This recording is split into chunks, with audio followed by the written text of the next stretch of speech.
आपका नहर road main हो गया और एक पिलर नंबर 276।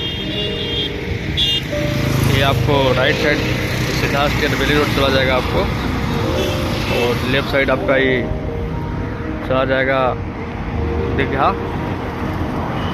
और आपका यहीं से मेन से एक प्लॉट है जो कि बाउंड्री वाल किया हुआ है। 5 कट्ठे का प्लॉट है और लमसम 50 फीट के आसपास फ्रंट है इसका। 50 फीट के आसपास इसका फ्रंट है मेन नहर से, जो कि बाउंड्री किया हुआ है प्लॉट में टोटल।